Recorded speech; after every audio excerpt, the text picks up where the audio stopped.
Listen to the first sound. These two pairs of words from two different foreign languages. Pie, pie.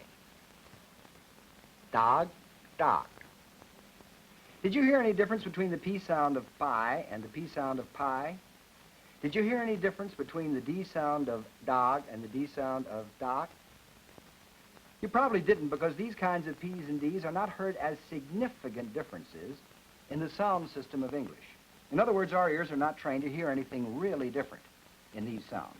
But if you were a speaker of Siamese or Hindi, you would have heard a great deal of difference in these sounds. In just a moment, we're going to show you why most of us have what might be called blind spots when it comes to hearing and learning the different sounds in a foreign language.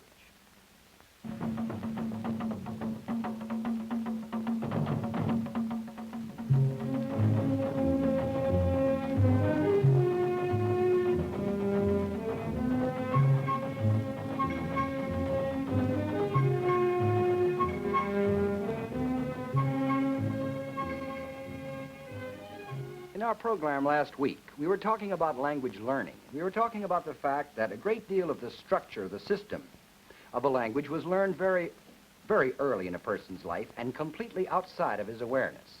And that these particular parts of the structure were often not represented in the writing system, like the stress patterns that we were demonstrating. We were also talking, of course, about the different standards, the different levels, if you will say, between the spoken language and the written language, and how that these oftentimes got confused. Now, what we're going to do today is to talk about the patterning of the sounds themselves, the speech sounds that make up all languages. We're going down to the very smallest unit and see again how this amazing business of patterning takes place. Now, this particular business of the patterning of sounds, as we've already seen at the very beginning of our program, the differences and the similarities of sounds is extremely important if we're really going to be able to learn a foreign language correctly. Now, in the first place, what about this business of speech sounds? Well, one of the things that we find out is this, that the organs of speech, as we generally call them, can make an infinite number of speech sounds. But actually, we shouldn't really call these things the organs of speech.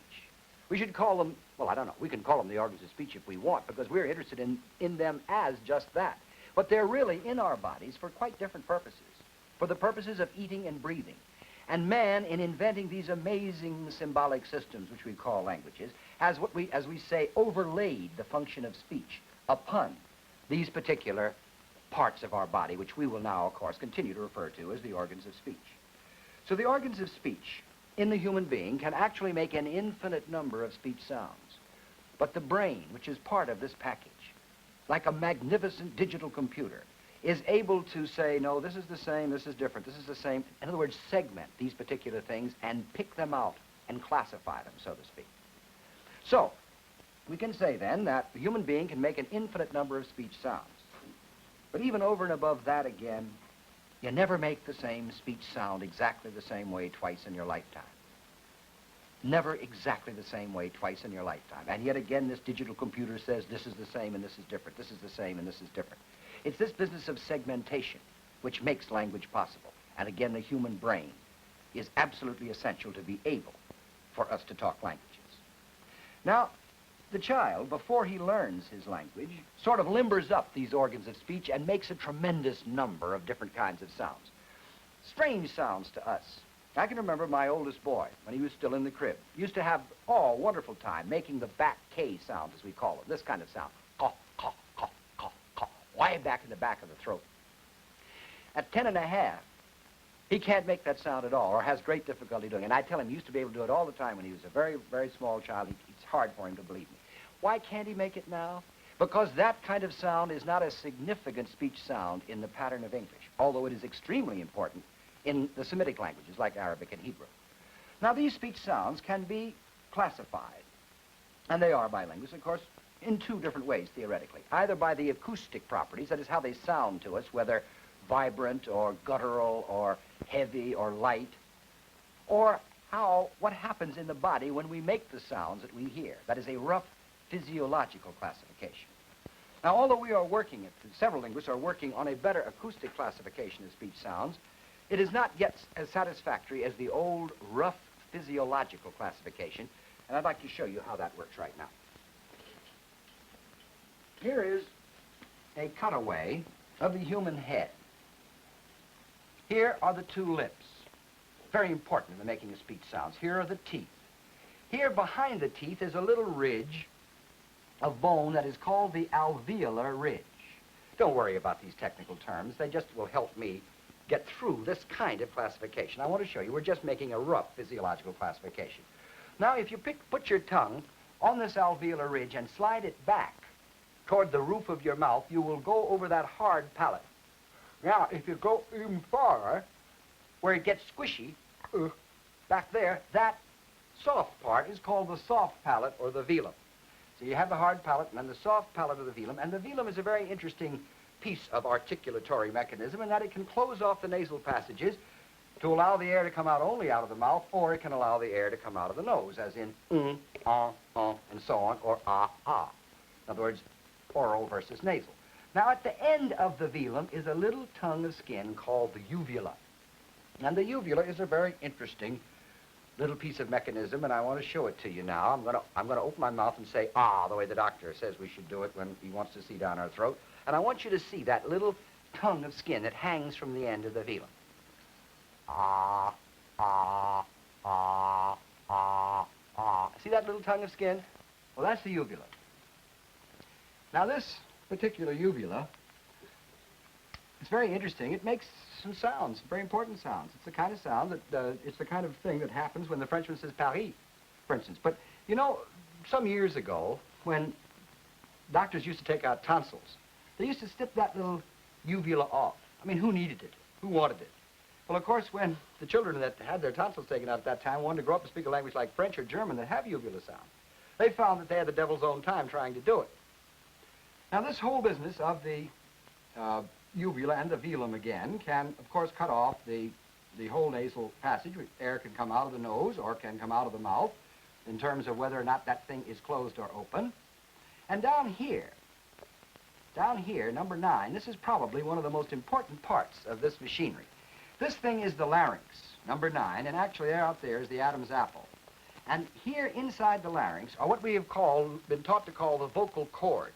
Actually, they should be called, I suppose, the vocal bands or the vocal lips. They're sort of cartilaginous bands. And they come together and are able to vibrate.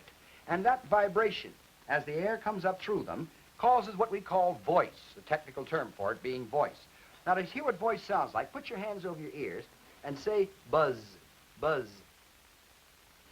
Now, again, say bus, bus. And in bus, you will notice there is no buzzing on that S sound in bus. Buzz, bus. That's a voiced sound versus a voiceless sound. Down here is the windpipe, of course, and here comes, this way from the lungs, the air, which allows us to talk, which goes through this larynx here.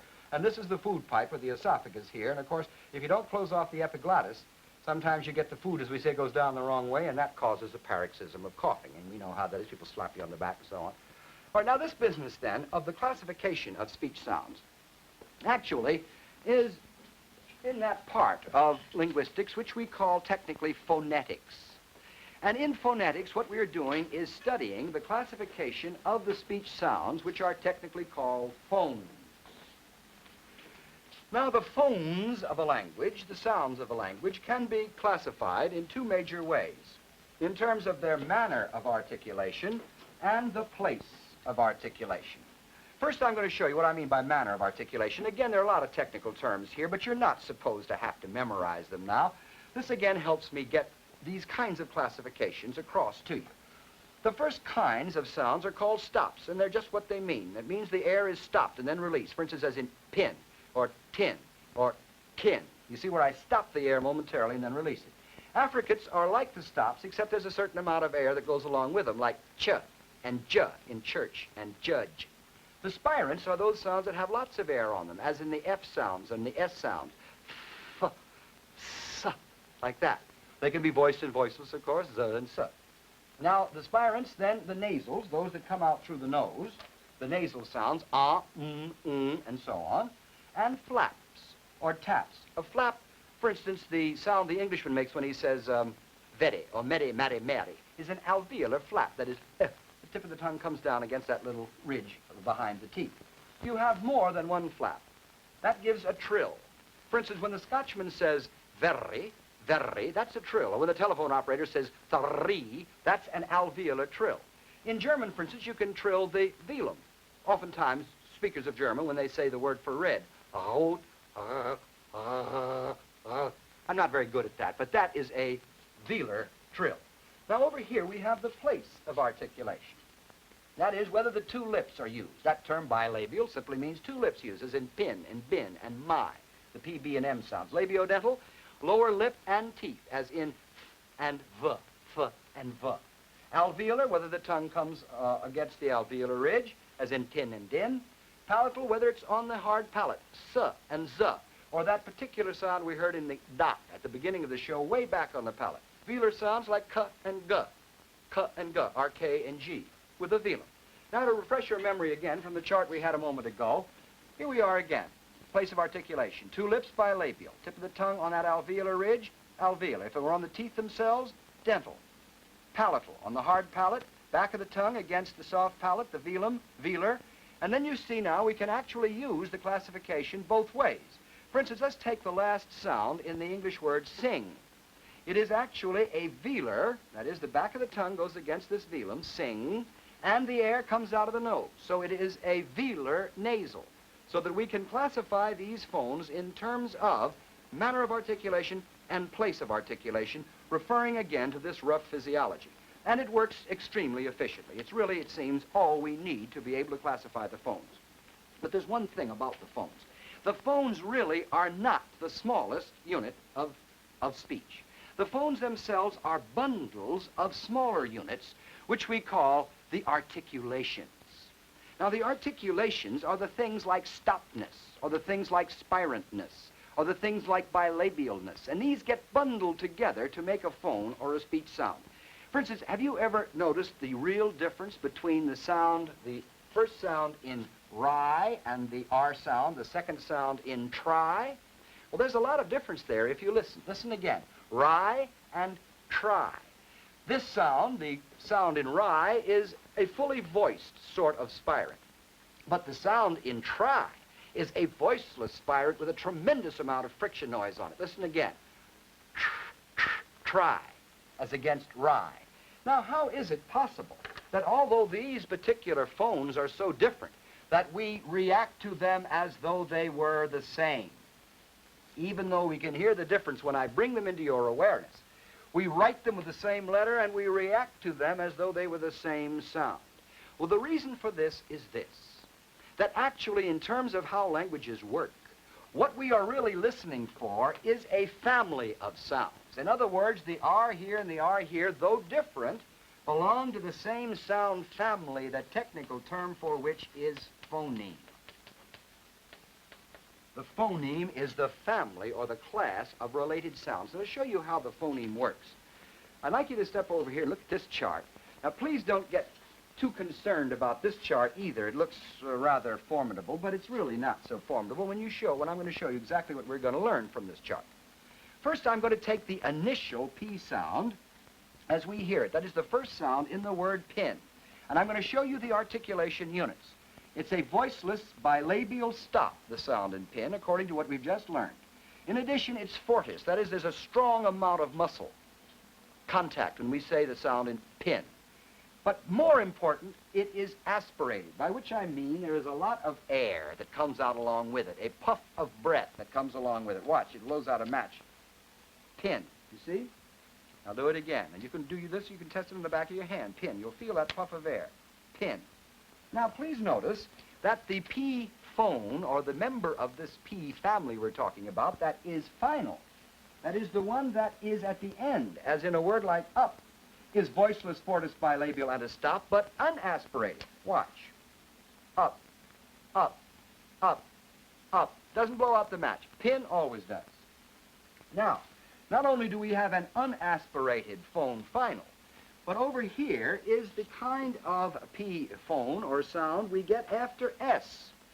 This one is voiceless, bilabial, and a stop, like all of the others. It has that kind of family resemblance, what we call phonetic similarity. But it is not only unaspirated, as the one in up was. Watch. Spin, spin, That particular blowing out of that was because of the S. Sometimes the S has a little air on it. Let me try it again. Spin, spin, but pin immediately blows it out. But not only that, there is a lenus, or light articulation, when we say the P in spin. Notice again, pin, lots of strength, but spin, spin, see how much lighter your lips come together on that. Now, the thing to remember here is this, that although there are differences in these phones, the speaker of English reacts to all of these sounds as he did the R sounds in ri and tri as the same sound, members of the same phoneme. These predictable, non-significant positional variations which can be predicted every time, these things are called allophones of the phoneme. Another technical term, allophone simply means family member that's tied by resemblance. And the speaker of English will react to these differences that we have noticed as being essentially significantly the same sound. All of these allophones of P, and the phoneme P, consequently, contrast with all of the allophones of B, as in bin. In other words, pin and bin, two very different words in this language, pin and bin. But, again, patterned within the family, but also patterned within the system. What do I mean by that? I mean that not only are our P sounds aspirated initially, but all our other voiceless stops are too.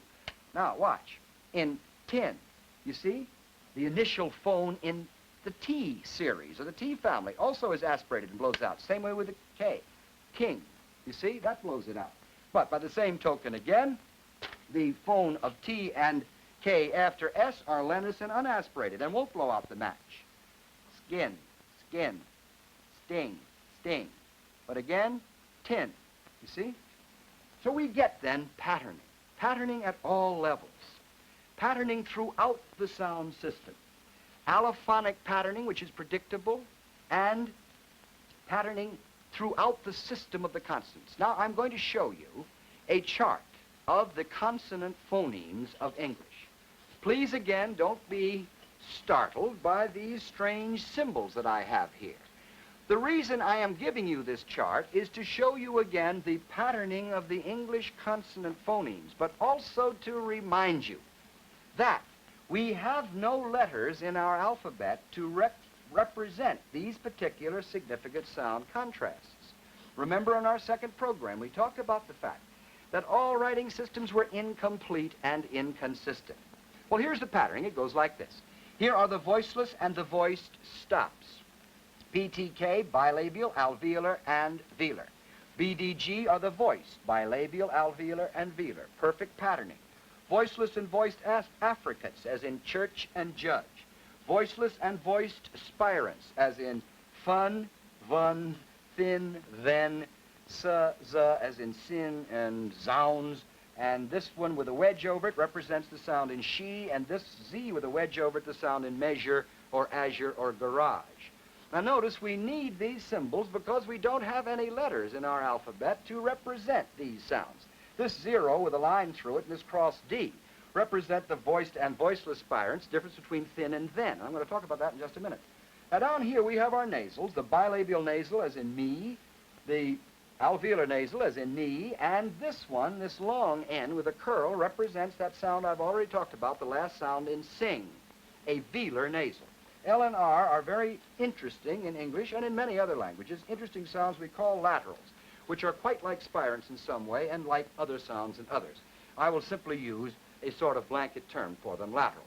But now what I want to show you is, again, the necessity of actually using these kinds of symbolizations when we're trying to get the significant patterning out of this thing. Our writing system is not going to show it to us. For instance, let's take this word thin and this word then. Now please notice in the writing system we have only the letters TH to represent these contrasting phonemes, the voiceless spirant, interdental, and the voiced one, the and the. Now the poor foreigner who doesn't have any spirants at all in this, for instance, a speaker of German doesn't, a speaker of many languages doesn't have any voiced spirants, they find an awful lot of trouble with the TH sound. But if they don't know that there is a phonemic contrast between the voiced and the voiceless, they get even more confused. In other words, it's absolutely necessary to have a systematic understanding of the patterning of your phonemes when you're learning a foreign language. Let's take even a more extreme case. Let's take the Spanish, which does not have this eng phoneme. That is, this sound we heard in sing, this velar nasal. They have a word in Spanish, también, which means also. T-A-M-B-I-E-N is the way it's spelled. But the speakers of Spanish, very frequently, particularly around Puerto Rico, for instance, will say both también and también. In other words, you'll say, did you say también with an N or también with an eng, so to speak? And he'll say, sí, también. You said también? Sí, también. También? Sí, también. In other words, he does not hear any significant contrast between n and ng. Think then of the problem the poor soul has when he has to come into English, which has a phonemic contrast between n and ng. In other words, sin and sing are quite different words in English, and yet he'll hear them the same. Run and rung, thin and thing, quite different words. But when he wants to say the sentence, I run down the hall to get the things, he comes out with, I run down the hall to get the things, or I run down the hall to get the things, or I run down... Well, you can see he has one chance in 25 of actually coming out with the sentence, I run down the hall to get the things. This business, then, of phonemic patterning. The fact that it is essential for us to realize that there are no phonemes exactly alike in any language. The Frenchman's P and our P are not the same sounds, even though we use the same letter of the alphabet to represent them. The Frenchman's P, for instance, initially, as I showed you in the last program, is not aspirated. In other words, when he says, la pipe de la bouche de papa, there is no air. We say la pipe de la bouche de papa, and he ducks, as we notice. In other words, we have got to have not only the phonemes brought into our awareness, our own phonemes and the phonemes of the target language, but the allophones as well must also be brought into our awareness. To get back to those words that I had at the very beginning of the program, please notice that the P sound in pi, the first word in Siamese, as against pi, were phonemically distinct, if you will, because of the business of aspiration versus lack of aspiration. Those two first sounds were very distinctive for the speaker of Thai, pi versus pi. In the Hindustani examples, those Ds, the first sounds, were quite distinct between the dental D, as in dag, and the techumenal or post-palatal D, as in dak. In other words, we don't hear any significant difference there, but they are very significant in that target language if we were learning either Hindustani or this other language, Siamese. In other words, the practical application to language learning becomes, I think, extremely obvious and extremely important. Now, what we've been talking about up to now has been actually the consonant sounds. But you may remember way back on the second program, we talked about the vowel sounds. And at that time, I told you there were 9 simple or short vowels in English and 3 semivowels. And every one of the short or simple vowels could actually combine with every one of the semivowels to give us what amounts to 36 possible nuclei. Here is that chart again.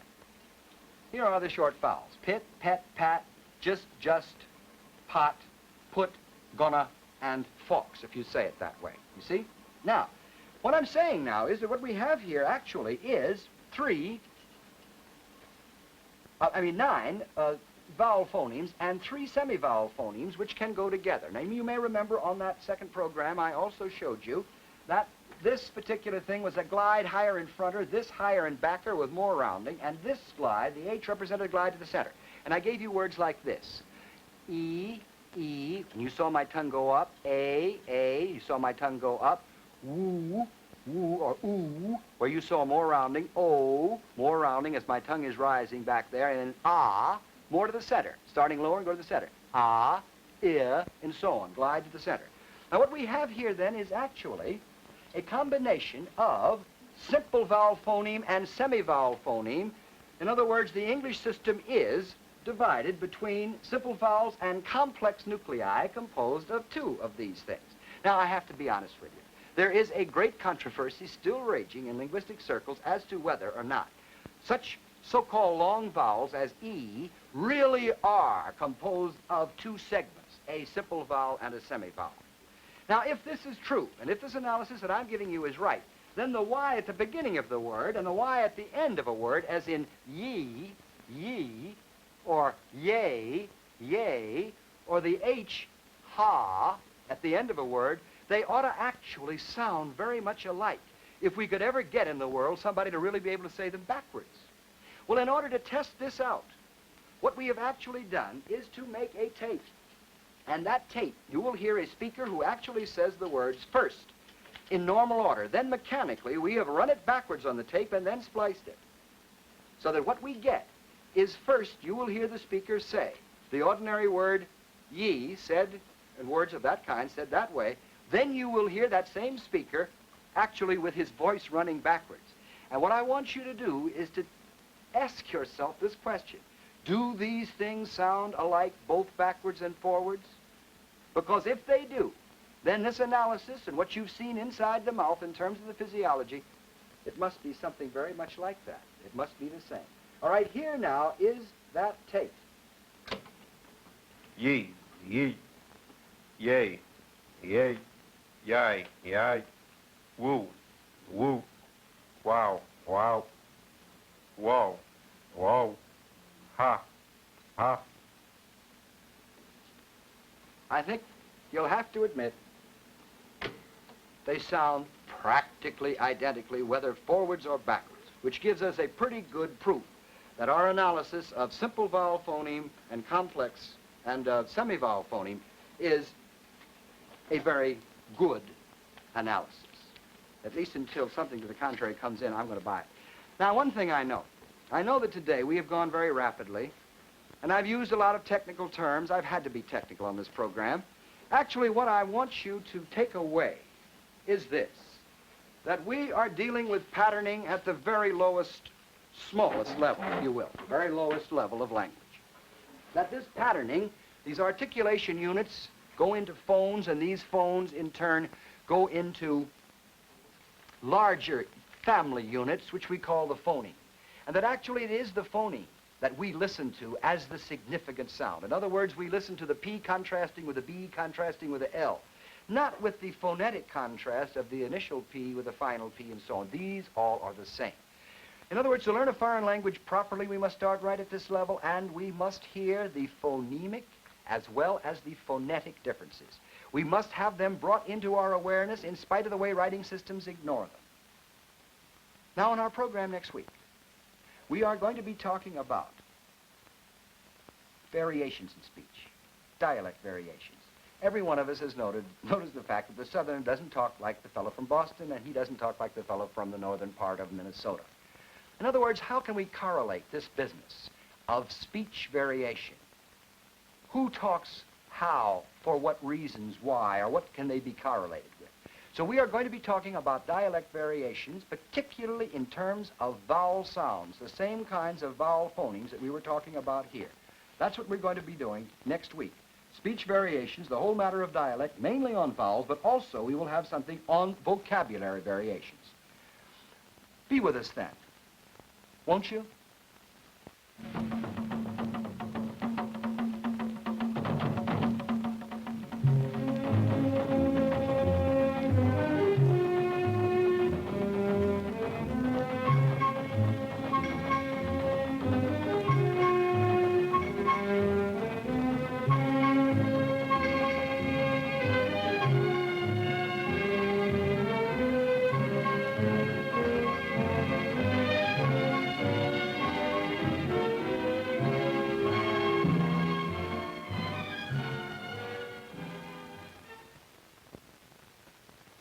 This is National Educational Television.